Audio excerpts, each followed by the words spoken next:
Yo, what's going on? It is 1 p.m. here in Crystal Lake, Illinois. It means time for another live stream. Today is Thursday, May 2nd, 2024. I'm just so excited to be here. I was going to say excited that it's Thursday. Not really that it's Thursday. Or May 2nd. It's a nice day. Happy to be here. We got lots of fun stuff to talk about today. And some unboxing as well. It's going to be a busy day, guys. And I'm also trying a different lens out for the live stream today, plus a different capture card. So just a lot of different things happening.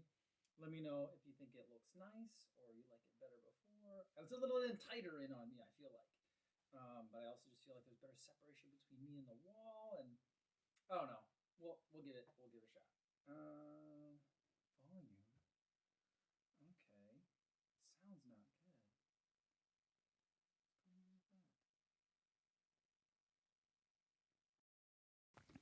Okay, let's try that again. Yo, what's going on? I think we're finally here. Audio issues, user error on me. Sorry, guys. But now it should be fine. Okay, you guys are saying it's fine. It is 1 p.m. here in Crystal Lake, Illinois. It's time for another live stream. Yeah, so far until now, I was having a really great day today. So hopefully that's the only real hiccup that I run into. Trying a couple of new things, which is I'm going to say that's why I had the sound issue, but you know, it's I'm using a different lens today. I'm going to try that out, and I'm using a different capture card here, so hopefully that gives you a little bit better resolution for the live streams as well. So hopefully it's just going to look and sound better all the way around. We got a lot of stuff that I want to get to today. I got some shoes I want to tell you about. I got some shoes I want to unbox. I really have no idea what's in those shoes, in those boxes. I don't think that they're under embargo. I got to start working out a system with all these people, telling them like they should mark it if it's under embargo. So that way I know. But I'm going to try to unbox these things. Plus, we're going to do some taste testing. Remember yesterday, I realized that Scratch sent me some of their unsweetened stuff. I got some jars. We're going to put some water in here. We're going to do some taste testing. So we'll get to all that. But before we do, let's say hi to everyone on the live stream, on the audio only. Hope you're on the podcast, on the audio only. Hope you're having a good run out there today. It's beautiful weather right now. Absolutely fantastic. This is peak spring here in Crystal Lake. The weather just doesn't get any better than this right now. So hopefully you're enjoying it. I am already looking forward to, I got to travel this weekend, but I will be here Friday night with the fam, and I'm thinking it's going to be a perfect fire pit kind of night. So can't wait. So everyone that's listening to this on the run, hopefully you are also listening to this, but enjoying the weather and everything too. And for those of you listening to this and watching this later but not live, this is the number one place to start making your plans for nice weather weekends on the internet, you know, while also listening to something about running. That's a really long title for a category, but we're number one in that category too. All right. Yeah. Cosmic Final with Michael says there's a Cozy Run Club job opening for an embargo intern. You see, the thing is though, then it's open if someone's opened it. You know what I mean? I need a way of figuring out by looking at the package right away if it's under embargo or not. Because like a lot of times people will email me and let me know when things are under embargo, but these two packages, I don't know what they are. So I don't know. We'll have to see. All right. Yeah, Daniel Estrella says, a tighter shot. Is this the Sigma 30 millimeters f1.4? That's a very good eye. That's exactly what it is. But it's on a Sony a6000, so it's on a crop sensor. But yeah, normally I have you on the Sigma 14. This is the Sigma 30. I have to put the camera like way further back, but I just feel like it's giving me better separation from the background. And so I'm going to try this. I like it. I feel like I can't fit as much stuff in the screen. You know what I mean? That's the thing. I need to be able to, like, if I'm unboxing things, and I don't know. I think I also need to adjust the height of the camera a little bit, but I think I like this so far a little bit better. All right. Andrew Cho. I like this question. Best guess on how much buffer you need for Boston 2025? IPR would have about 6 minutes, 11 seconds buffer. Not sure if it's enough. I don't know. I have a feeling it's going to be Andrew, this is the worst answer I could probably give you. I think it's going to be in the 5 to 7 minute range, closer to 7 minutes. I think it's going to need a big buffer. Looking at how many people have applied to run London in 2025, I think that the demand is going to be higher than ever. And that isn't new. That started happening last year, I think. And so I think people are going to be running fast, running well. And yeah. So I think that you're going to, I think 6'11" means you're probably in pretty good shape. But it's going to be close. It's going to be close. Sorry. Daniel Burton says, Daniel ran with Doug Bell today. He ran a 43 10K in Boston and he's 73. Oh my goodness. That's wild. Shannon Sashi says, hey, Co-Famzy. Hey, Co. How's the jet lag been coming back home? It's been good, but it's been mixed with I'm like exhausted. I'm burnt out. I'm still trying to get this Germany video out. I think it'll be ready tomorrow. But, I'm trying to dive back into family life and everything too. We've had 2 track meets this week, which I'll tell you a little bit about that. That was pretty fun last night. And, so we had 2 track meets this week. That's a lot of time. I had a crown that I had to get put in at the dentist. That took a lot of time. What else did I have to do that took a lot of time? I don't know. Then I had to mow the lawn yesterday. I have to finish mowing. I didn't finish. I have to finish mowing the lawn today. So there's just like, I think the jet lag's fine, but it's hard to tell because I'm just so tired still. All right. Craig says, the new setup makes the shoes look bigger. That's true. They do look kind of bigger. I think this background looks even more fake this way too, which I like. Mark says, when will they announce the new standards if they change them? I don't know. I think you can go back and check though, Mark. Because remember the last time I remember them changing them, everything went down 5 minutes, which was 5 years ago. Because it was right as I was able to become into the 40-year-old age group. It used to be 315 to be 40 to 44. Then it became 310, which 310 was what I was in the 35 to 39-year-old age group. So I was just like, I thought I was going to get 5 more minutes. And then it changed. So I think if you look back, if you just do a Google search for BAA standard change, I'm sure like they'll have like they put it in like a blog post.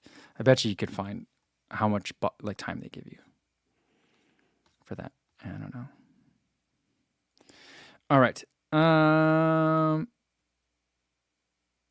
Let's see. Steven C's 1984 says, I have a new PR. I'm now a sub 22. I'm a sub 223 runner in the 800 meters. Guess what, guys? I fixed the sounds. We got the cowbell back. Good job, Steven C. 223, 800 is fast. It's very fast. Amazing work. Speaking of the 800, so my daughter ran the 800 and the mile yesterday.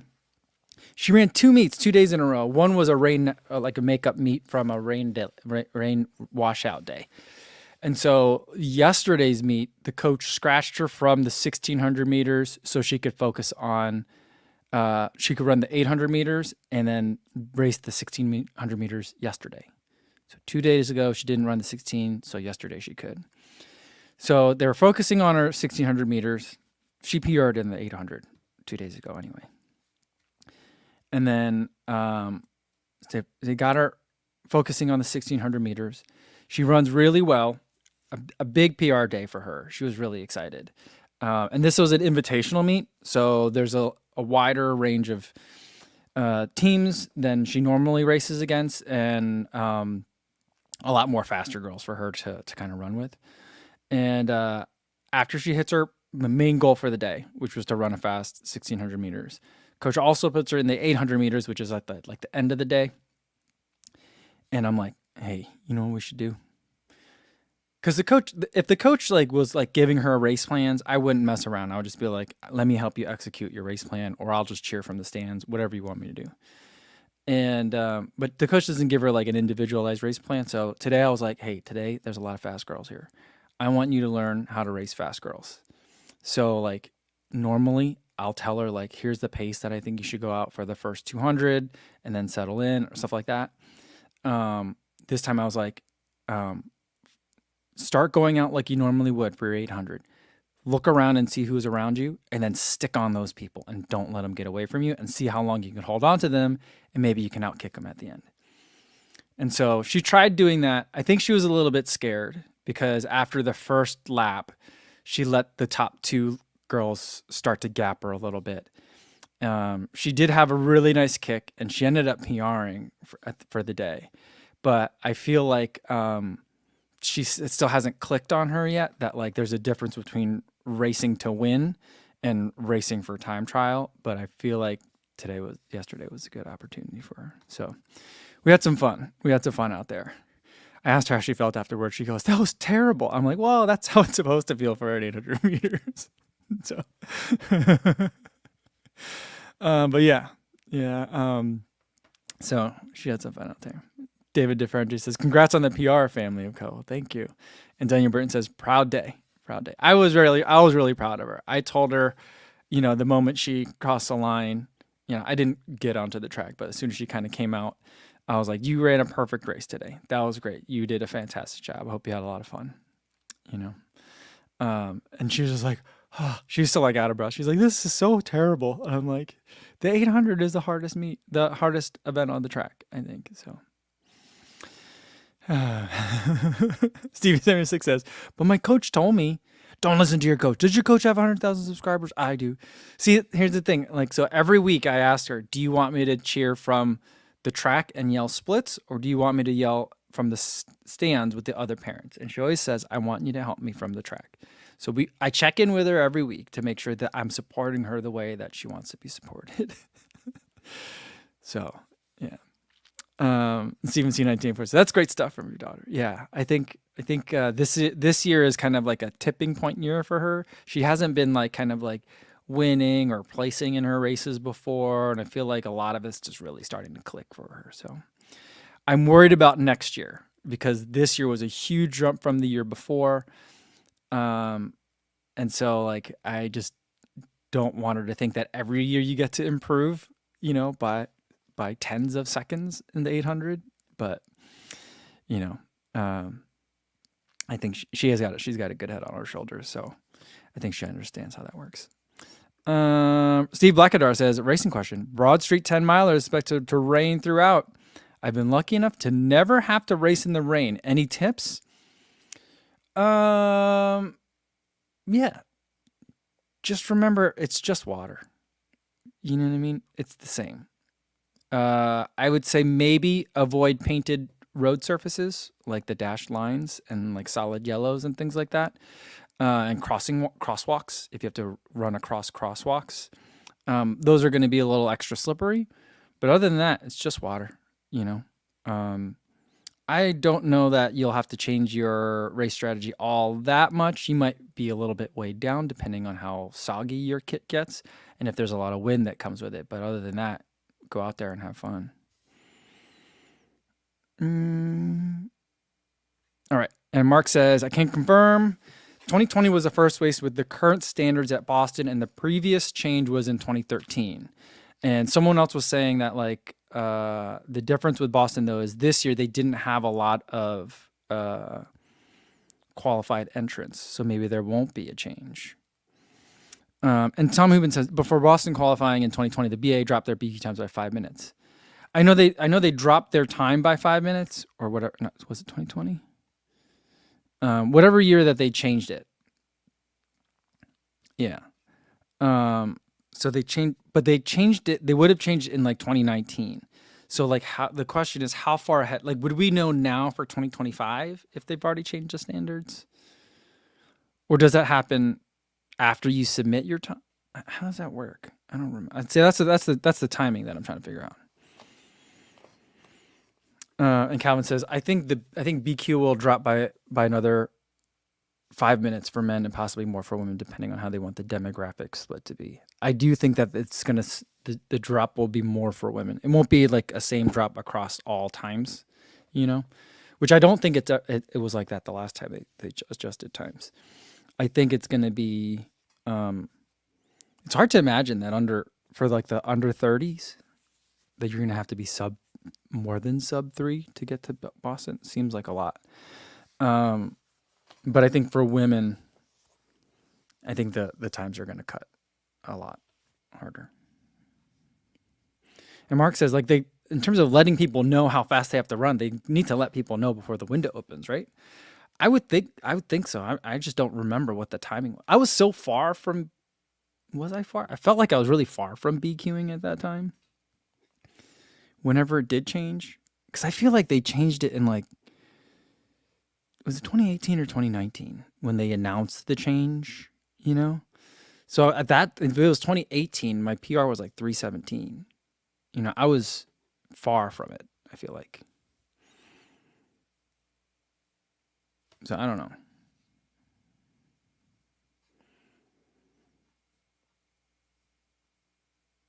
Vinny Bevilacqua says, I'm an SC Trainer fan. Do I wait for the V3 in June or give the Skyward X a shot? I have a marathon at the end of May and I want a post Mary mileage eater. I like that phrase, post Mary mileage eater. Let's see. I would say, because by the time you have your marathon in May, June's right there. I don't know when the SC Trainer version 3 is coming out, so like I can't confirm that June is when it's going to come out. I don't have that. I don't get that kind of information from New Balance. So I don't know about that. But let's assume it will. I feel like by the time you're ready to get back at it after your marathon, then the SC Trainer V3 will be there. I haven't tried the Skyward X yet. So I don't know that it's going to be similar or not. That's the thing. So, but if you like the SC Trainer and are excited for the next version, I feel like the timing is going to line up well, unless you're planning on using it for that marathon or in the build up for that marathon. In that case, if you need something now, I think, I don't know. I would say get the Skyward X, but I haven't tried the Skyward X, so I don't want to say go get the Skyward X, you know? Reagan Dugan says, if Boston drops, do we think the other majors will follow? Chicago, New York have slightly lower standards, right? Yeah, but they're different. They each have standards, but what they mean is different. Boston standards are, can you even apply to be in the lottery kind of thing, right? And it's not even really a lottery, but can you even submit an application? Chicago is you can be in the lottery with no time ever. I mean, Chicago can be your first marathon. New York can be your first marathon. You could have 0 marathon finishing times and still do it. If you want a guaranteed like good for age spot, then you have to run a certain amount of time. And then the good for age thing for Chicago is pretty lenient, I feel like. And then New York, I don't remember. Berlin's is the fastest. You have to the age range is big. It's 40 to 49, and you have to run a 2:48 to get a good for age time. But it's not called good for age. It's something different. They call it speedy runners. Good for age is what they call it in the UK for London, and that's only available to UK residents. I don't know if it's England residents, Great Britain residents. I don't know how that's also different from the UK, but I know there's a difference. So I don't know exactly how that works. But anyway, it's not available to Americans. So like, I don't know if Tokyo has anything like that, but I think most of the races have something along those lines in terms of a set of qualifying times. But what they mean is a little different. So for example, like if I hit the speedy runner time in Berlin, I could go to Berlin. If I hit the BQ for Boston, it doesn't mean I get to go to Boston. It means something different.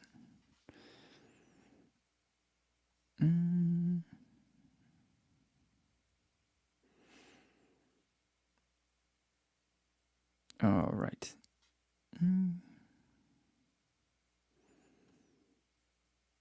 Let's see. Adam Fear says, I heard there's going to be a new Endorphin Elite next March. It'll have an entirely new PIBA formulation. Different than the current Endorphin. I like the Power Run HG. It's one of my favorite foams right now. I really like that. And I really am enjoying the not P-Bax, but PIBA that's in the Sky Paris. And I like the, is it aliphatic TPU? That's in the Fast R2. I like those. Those are my probably 3 favorite foams right now. And then whatever's in the EVO one, non-compression molded, supercritical PIBA or whatever it is. I'm not even sure. I don't even know anymore. I mean, there's a lot of. There's just a lot of good foams out there. But it's interesting. But in good news, I'm not going to unbox it today, but I did get sent a box from Saucony. I think it's a shoe that I already bought, but on the plus side, it means that they're sending me stuff now, which is good. Not that I can clearly get the shoes myself, but it's good that lines of communication are open. Or opening. I don't know who sent them to me. No one's emailing me still yet, but you know.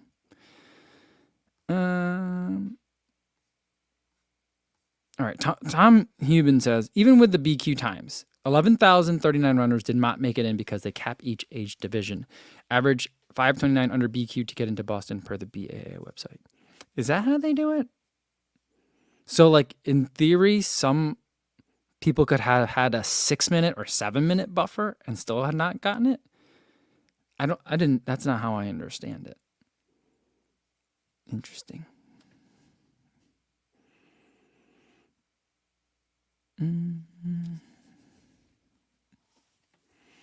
All right, Eliza says box, and then drinks. Okay, and then we'll do spreadsheet because I just ran in some shoes. We could talk about shoes too, but we'll do the boxes, which are shoes. Then that'll lead into spreadsheet madness, and then we'll do the drinks. Okay.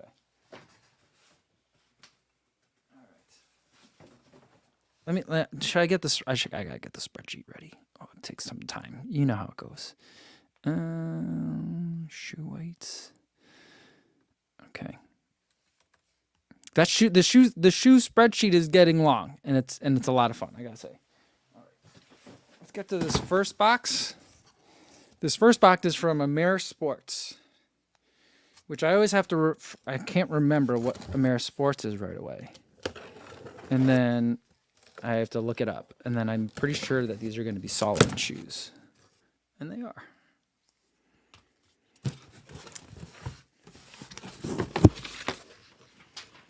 Ooh, S-Lab. I don't know what these are going to be. These are, focus, S-Lab Pulsar 3. Ooh, I forgot that these were coming. I'm pretty sure I can I show, have you guys seen these on the internet yet? Can I show you these? Are these under embargo? Does anyone know? I need a production assistant. Are these under embargo? Oh boy. I'm trying to think because I'm looking at these in here now, and I don't think I've seen these on the internet yet.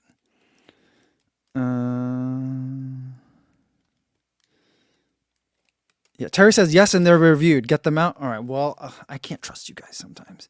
I'm gonna have to look up S-Lab Pulsar 3. Okay. Yeah. They're on the internet. Okay. I can show these to you guys. All right. Ooh, these are very pretty. Oh, this is good timing too because I got a 50K coming up. The Charmin back here is nice and squishy. I got to tell you. Sorry, I just dropped my phone. I was like, what is that? All right. Let me get this piece off of here. I kind of wish it would have had a BOA enclosure, but it's got their speed laces on here, which is nice. This shoe might be a little bit more aggressive than I need for the 50K fun run that I'm planning on doing. AJ wants to know if they have exposed stitching on the inside. I see stitching. It looks like it's still sewn directly onto the Strobel board. You know what I mean? So there's some stitching in there. Yeah, definitely. I mean, they're saving weight by not having like a separate insole on here. It's like all directly. And then they got these things that I think go in this little lace garage carport. All right. But this feels super lightweight. And I love this back here. It is soft. It's like almost like I don't know, like almost like vinyl, but it's soft. It's really nice. And then sock like upper construction. It's pretty much see-through contact grip. And I've never seen this from Salomon before. And I don't know if you can tell, but instead of having like a flat mid outsole here, there's like a little concavity right here where this contact grip little logo is. So, this is nice. Incredibly light. Let's get the scale out. All right. I've got the left shoe in my hand, which is going to be a problem. I got to get the right shoe. Oh boy. I feel like we're starting to make this a little bit too complicated.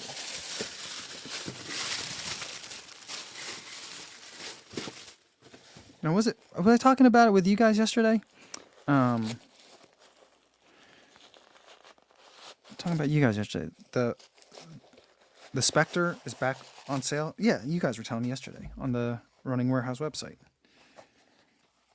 Okay. Got the right shoe. I accidentally pulled on it too hard, and it made the shoe squish. There we go. Now it's all weird. Okay, but for those of you listening at home, it's all fixed now. It's mostly red with a splash of black in the back, and it's really nice. 2 different colors on the outsole. The lugs feel really nice and grippy. There's a heel bevel as well. Let's get the scale on, and then get the spreadsheet ready. Matthew L176 says, this shoe looks like a soccer cleat. I think that's the best way to describe it in like a single word. It looks like you're going to play some soccer in it. Guys, this is super lightweight. This is super lightweight. Oh my goodness. Wait, I gotta share this spread. Okay, here we go. I'm excited. We got Salomon S Lab Pulsar 3, 0 miles, right shoe, size. Is it a size 9? I feel like it.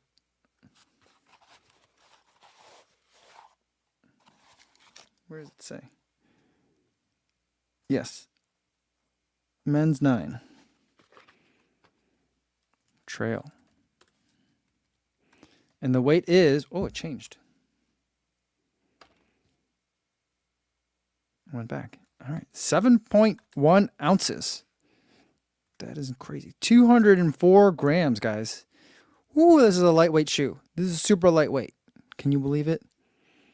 Eliza says, "Oh, these are slim fit." Are yeah, they're definitely going to be slim fit. I feel like I ran in the Pulsar 2, not the S Lab Pulsars, but I ran the Pulsar 2s, and those were fun for aggressive technical running.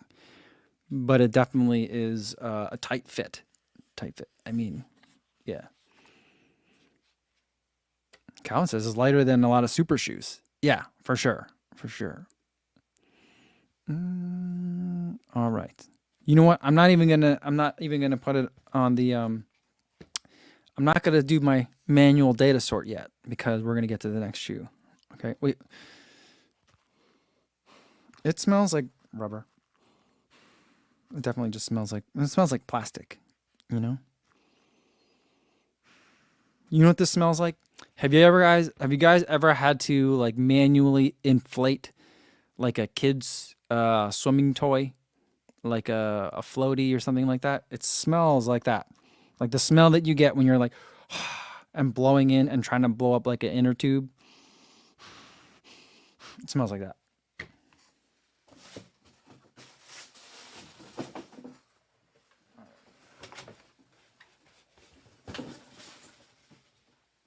I need more space. Guys, we're doing a lot of talk about running shoes today. I'm proud of us.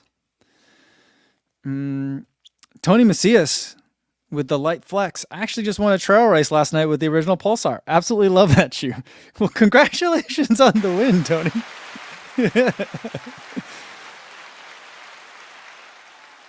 Tony just casually busting it out that he's taking podiums.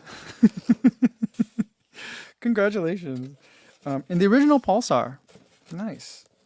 I'm trying to think. I have the Road Pulsar, and then no, that's Phantasm. And yeah, I don't know. I don't know which ones I have. They're navy, the ones that I have from last year. I have like the road version and the trail version. Now this other box.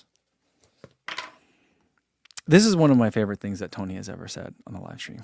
I actually just won a trail race in those. This is a box from Deckers. I don't know what they're going to send. The only shoe that I was expecting from Deckers was the Skyward X. But this, oh boy, who knows? Who knows what this is going to be? Because this is a Deckers Lab shoe, and again, I don't know what it's going to be, and it's called X-Scape 3D. 3D.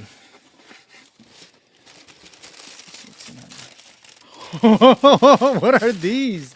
What? What is this? Look at this, guys. It's a 3D printed Deckers shoe. I mean, this upper is familiar. I've seen this upper like on a bunch of like Deckers Lab like experimental shoes. I've had a bunch of Deckers Lab shoes that have this. It feels like it's leather. Maybe it's a synthetic leather. It's got a nice little X stitching on the back, pull tab, padded tongue, thick laces, metal looking grommets, but I think they're plastic grommets. And then a stretchy vamp. Stretchy vamp. One of my favorite things that Hoka's does is the stretchy vamp. Yeah, and then check out this outsole. I really hope that this is not under embargo somehow, but I feel like I saw Thomas with these. But anyway, and it's got the 10-9 inspired heel kick, but I don't know what's going on back here, because like this stuff back here doesn't look like it's actually 3D printed material. This looks like 3D printed material, but this looks like a weird fascia that goes on top of what looks like 3D printed material on the inside. So this is a really bizarre shoe. Weird, super weird. Someone said, cue the dog poo comments. Elisa says that's a poo catcher. Oh, that's so funny.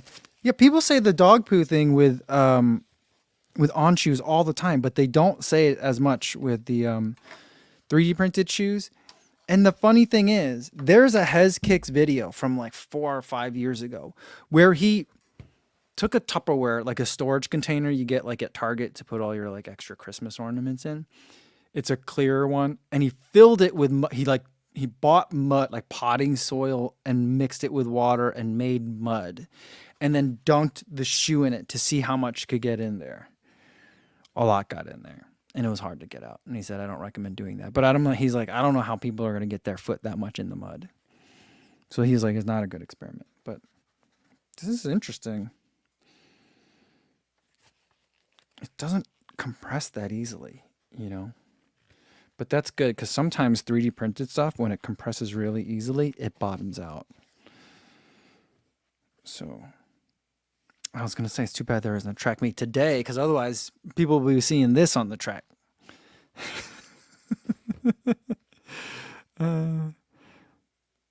Cosmic Michael said, this shoe is for indoor use only. I like that. And Andrew Cho says, this camera setup makes everything look fake.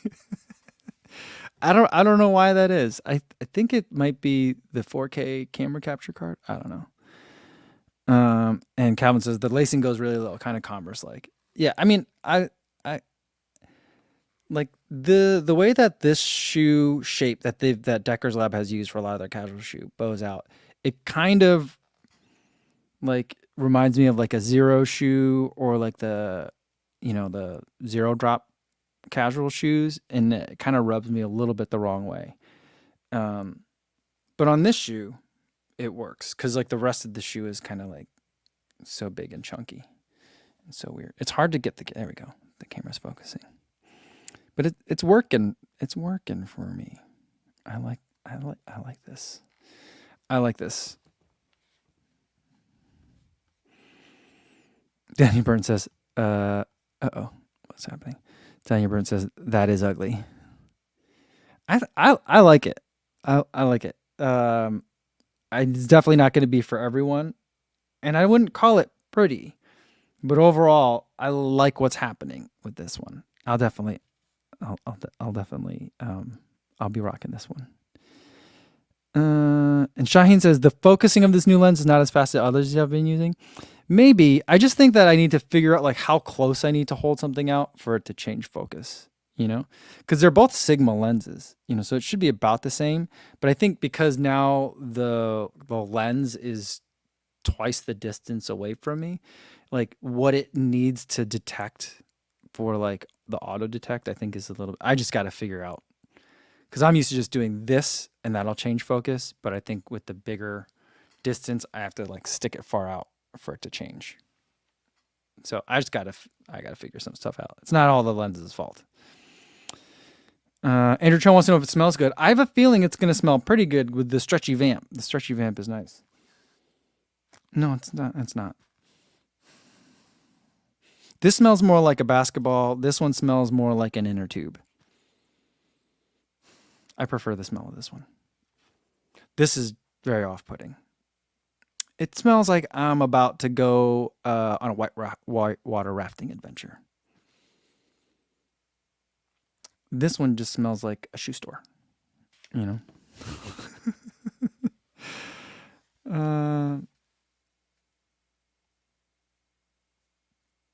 Daniel Burns says, be careful running in that shoe. Yeah, I don't think anyone's supposed to be doing any running in that one.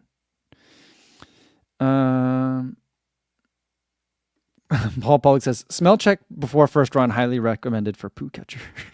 I think that it's amazing that you guys are all calling anything that has a hole in it is a poo catcher now. I think that's funny. All right. Andrew Cho thinks this is going to be 8.3 ounces. Let's go 2 for 2 today. Remember, guys, this is a Deckers Lab shoe. It's not a running shoe either. So I'm holding it. It is substantial. It's a heavyweight. I think 8.3 is definitely wrong. But there's only one way to find out.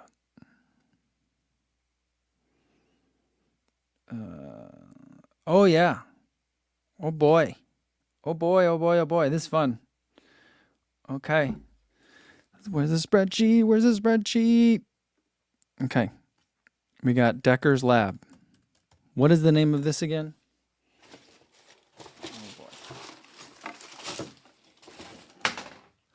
Who makes these? UX Scape 3D. Okay. The weight is, I'm going to give it to you in gram. I'm going to give you the grams first. Yeah, see, some of you guys are guessing right now. Like Tony Deckers says 12.3, Shannon says 12. Mark Peterson says 12.1. Calvin says might be 300 gram big chungus. The correct answer is it's 354 grams. That means it's 12.5 ounces. 0 miles, right. Size 9, road. I mean, what do we say? Casual. That's not even a road shoe, right? Yeah, U.S. men's size 9. Let's take a look at this. Yeah, the insole is just like a regular insole. Nothing unique about it. All right. And where did my phone go?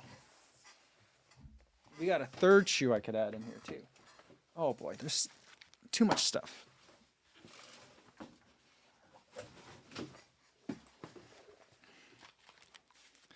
So yesterday the past 2 days I've been trying to get this shoe. Let's see. How do I get, there we go. This shoe, there. I've been trying to get that shoe added to the spreadsheet. And I have the data on my phone. Let's put it on. Let me get the pictures. Okay. This is the On Cloud Surfer Trail. The weight on this is 266 ounces. And that means it's how many? 266 grams, 9.4 ounces. All right, guys. Is this the day? Is this the day? Is this the day? I feel like because we got 3 things here, I feel like we should use, I think we should use a function or a sort. How do we sort? Does anyone know how to sort in Google Sheets? All right, I'm gonna look on here. Data, sort sheet by column. Column D. I wanted to sort by column C. How do I do data? Sort sheet by column C. A to Z. There we go. It did it. All the shoes in order. That was fast. That's not, you know what, guys? I got to tell you, that's not nearly as fun when I did the data sort. Here, let me undo that. So I had them all down here because I didn't show it to you guys. I had them all down here, and then I went to data. I had to click in this column C, sort sheet by C. And now they're all sorted. That's just too fast. It's not gratifying at all. And now I got to look and see where all those shoes are. You know what I'm saying? Did you guys even like that? I didn't like that at all. Yeah. Calvin said, it's not fun, but it's fast. Spreadsheet and 5K races. Sean says, yeah, I had really high expectations for that data sort, and I just feel dead inside. See, we should have just never done that. We should have never done that. Video says I loved it. And Stevie76 says we need sort sound effects.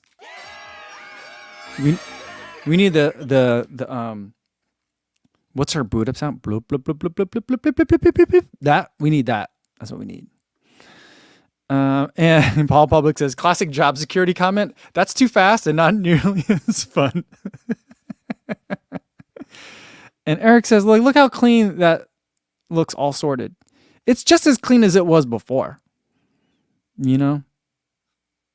I don't know. Yeah. So, all right. So where does that put us? What shoes did we just add on here? On Cloud Surfer Trail. It's the same as the Agravic Speed Ultra, which I also have right here today because I ran in that this morning. So it's the same. These are the same weight. This feels a lot heavier in hand, let me tell you, but they're the same weight. That is surprising. And it's lighter than the Velocity Nitro 3. Interesting. And the fact that it's the same weight as the On Cloud Monster Hyper, a size 10 or heavier than the size 9, also just doesn't seem to make sense to me. Does that make sense to you guys? It doesn't make sense. All right. Then let's take a look. The Deckers Lab Escape 3D is heavy. It's the heaviest one. It's even heavier than the Hoka Skyward X. But then what was the other one that we put on here? Oh yeah, the Solomon. Where is that one? It's so light. It's all the way at the top. It's the lightest shoe that we've measured. Whoa. The S-Lab Pulsar 3 is the lightest shoe that we've measured on this show so far. We need like a ding, ding, ding, ding, ding. I only have 4 sounds. I need like 8.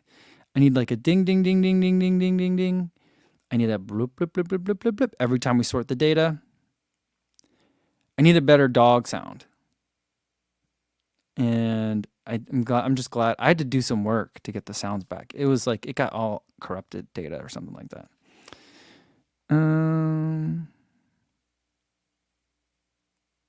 Yeah. Yeah, Cam says we haven't measured the Evo 1 or the Metaspeed pair of shoes. I know, but they're like way used up now, you know. I don't know how many miles I have on my Evo ones. I think I have like 50 or 60. And then the Paris I have over 100 at this point. So it's like, you know, it's too late. I feel like. And video things that the SLab Pulsar 3 will be like 5 ounces without the colors on it. I don't think the colors are going to add that much. I think the colors, yeah, maybe the black, because that's painted on, right? That adds a little bit of weight, but I don't think it's going to be that much, to be honest. I mean, I guess like if they did put a BOA system on here, that would make it heavier. So this is the lightest lacing system they can get.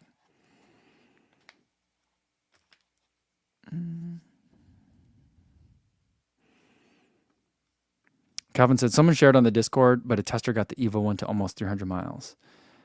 I've heard about this person. I think Thomas was telling me about this person. They work for Outside, maybe, Outside Magazine, and they got it to 300 miles, and they still love it.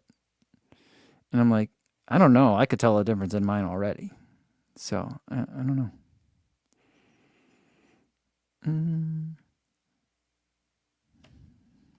But yeah. Yeah. All right.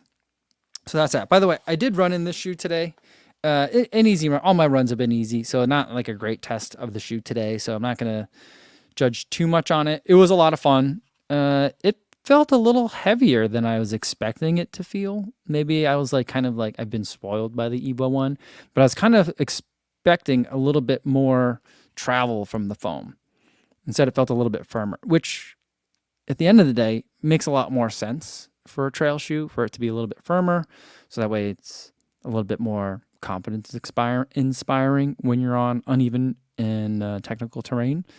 But the main thing that I got from it is that both of my arches started feeling discomfort underneath them. Like they were getting, I think if I only ran like 5.5 miles today. If I ran further, I would think I would have gotten some really bad blisters. Even now, those spots are really tender. I think that's going to go away after a couple of runs, but I'm glad that I did not take this out of the box to a 50K. Because I think if I'm going to race in those, I'm going to need some break-in time. But then also, I'm going to have to take these for a little runny run as well to see if I might maybe like these instead. Or I might go Thundercross, because those I feel like are nice and chill, stomping through the woods kinds of boots. Almost, and that's the kind of day that I think I'm gonna have. So it might be that, or it could be Mafate. I'm just a big fan of the Mafate as well. I don't have the Trabuco Max 3. That could probably be a contender too. But yeah, I'm not gonna run this 50K hard, but I just feel like taking the Speeded Gravic for 50K would be kind of fun, you know. Yeah, Calvin says, did we decide on the shoe the 50K will be? I don't know. It's going to be one of these shoes that I'm messing around with today. I don't think it's going to be the normal, although that one I do feel like is going to be really good to my feet later in the day. It's probably not going to be the Cloud Surfer Trail. It's probably not going to be the Pulsar 3. I just think this is too aggressive for the kind of 50K that I'm going to run. It might be the Speeded Gravic. It might be something else that I already have.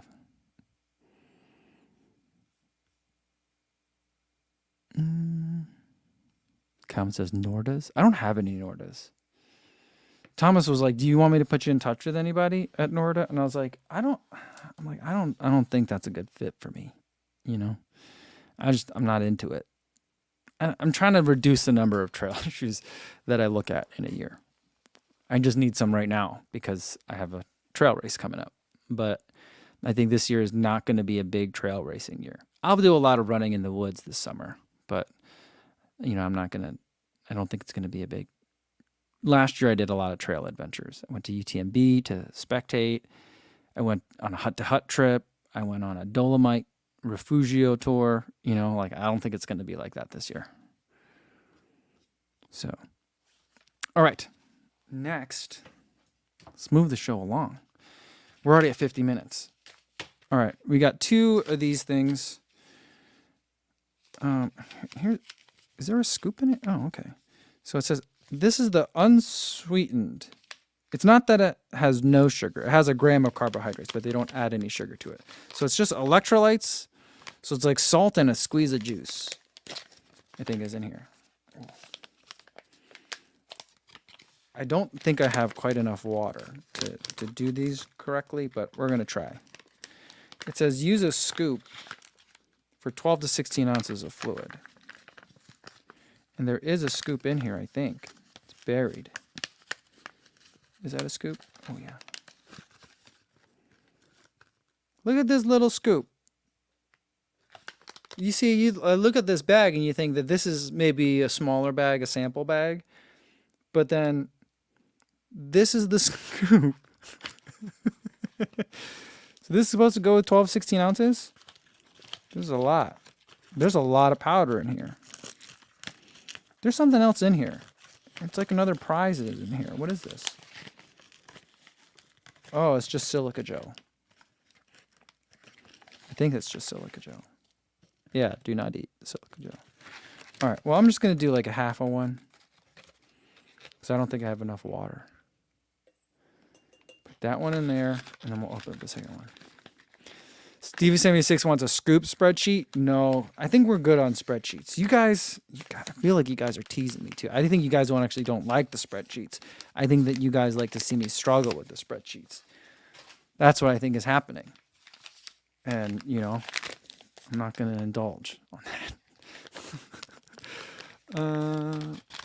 All right.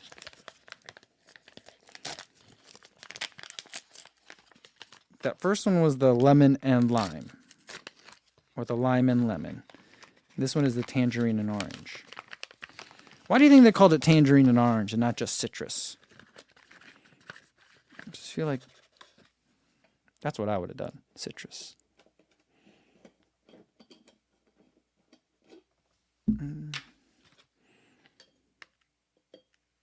scoop, I can't get over. This is like a toy scoop. Aducci Knows says, what's your favorite pre-marathon dinner? Favorite pre-marathon dinner is pizza. Second favorite would be lasagna. True story. I never ate lasagna until I asked my mom to make it for me because I was reading Garfield comics. And then, so I got a bunch of water here. Put some in here. I don't know if I have any of the right amount of water or not, but this will give me a sense of what the flavors are. And Garfield loves lasagna. And I was like, that looks good. I might have had lasagna at school, you know, like school lunch lasagna, but I had never had one like at a restaurant or anything. And then I asked my mom to make it. And that's what I think is amazing about being like my mom and like being an immigrant in the 90s. It's like, it's not like you had the internet to look up a recipe. So like when your kid came home and was like, can you make lasagna? I think that'd be really delicious. She just said yes and figured it out. Now, to make things easier, the recipe for lasagna is on the back of the lasagna box. But I think that she had a hard time understanding why you had to cook the noodles and then like sun them on a beach towel afterwards, you know, and then make the thing. They didn't have no-bake lasagna back then. It's a different time. Eliza says, if you mix the two, is it a fruit punch? I don't know. I feel like you have something red in there to make a fruit punch. But let's try. Here we go. Lemon and lime. Focus. Am I going to get focus? Yeah, there we go. Cheers. Smelled limey. I taste like nothing. Yeah, I don't like this at all.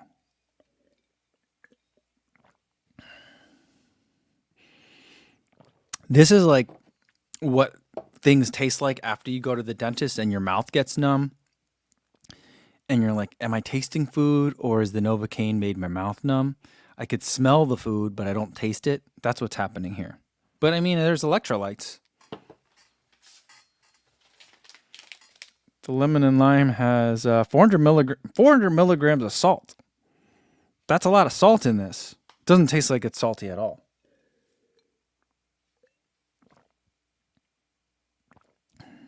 You know what I like about this, though, now that I'm thinking about it?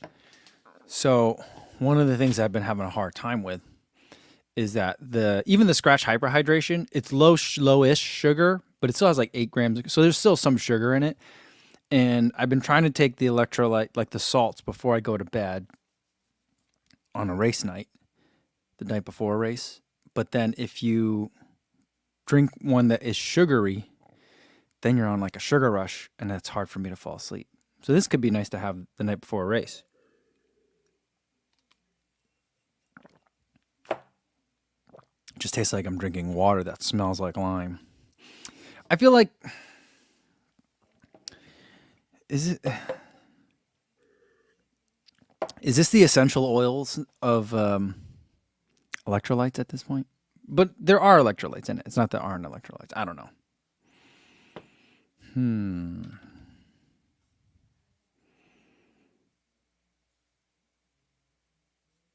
Eric Fensky says about my choices of pizza or lasagna before a race. All that cheese is the night before a race is a no-go for me, dog. It's never been a problem for me. In fact, the races that I don't have pizza or lasagna tend to not go that well.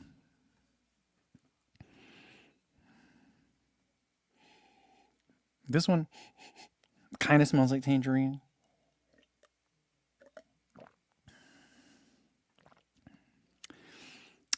Maybe I'm getting a hint of the taste, but there's not much taste to this. I mean, it's unsweetened. I feel like there's enough of the natural juice or whatever that's in there to mask all the salt that's in there.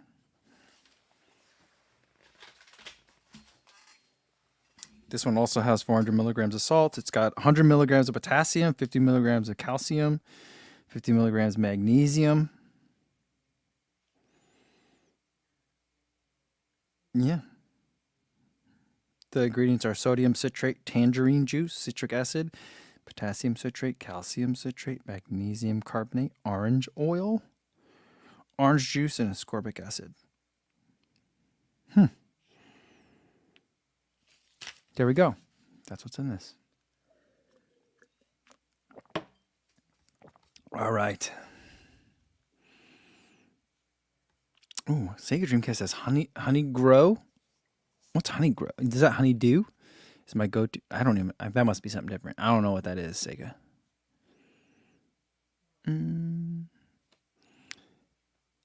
And Calvin says, obviously you didn't show all that you ate, but it seemed like from your London video that you didn't carb load enough. No bagels or carb drink shown, and a single man with coffee is not enough. Yeah, my whole thing was that with that is I was going to just duck into a coffee shop every time I saw a coffee shop, and then I just got busy, so that didn't happen. But you're probably right. Here's the thing. What I would do is when I went back to my hotel room every night, before I did, there was a place, I forget what it was called. Floris, did that part make the video or did I cut it? Floris was in my same hotel, and I just randomly ran into him coming out of the tube one day. And he and I both ended up going to this one place. He's like, order everything on kiosks, and it's all bowls and stuff. And so I would get like avocado rolls and like California rolls and like other rice bowls. And I would just get a dinner from there, and there was a Pret next door to that. So I'd get like something from Pret and something from that place. So I basically would buy 2 dinners every day. And then anything I didn't finish at night, I would eat for breakfast. And I also went to a convenience store and I bought a bunch of biscuits, and I was going to have this big giant like biscuit eating comparison. And I bought a few different kinds, but then I was just like, I don't want to sit in my room and eat biscuits all day. So I ended up not doing that, but I did have a lot of snacks and stuff. But ultimately, yes, you're right. I did not carb load enough. I'm not sure that was a problem, but it didn't help, Okay, Sega Dreamcast says Honey Grow is a noodle chain place. Oh.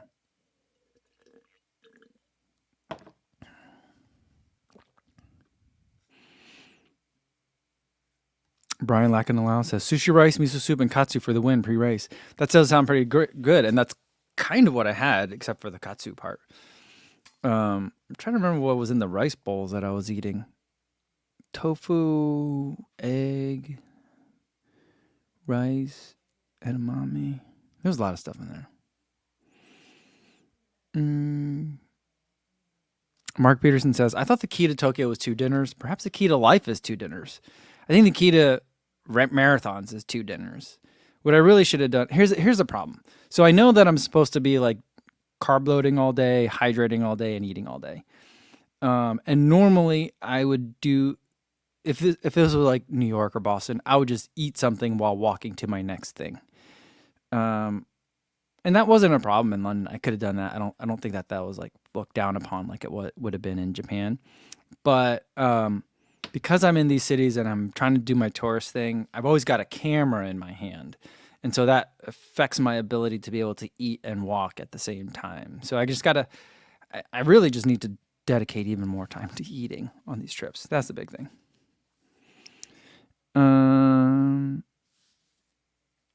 Yeah. Terry Furlong says Wagamama, the noodle rice place. That was really no that was one place that I ate. If there was a Wagamama near my second hotel, I would have ate there every day because I love that place. I had like a veggie curry there, that was really really really good, and like they had a vegetarian like Korean style hot dog corn dog that was really good too. Oof, that was real good.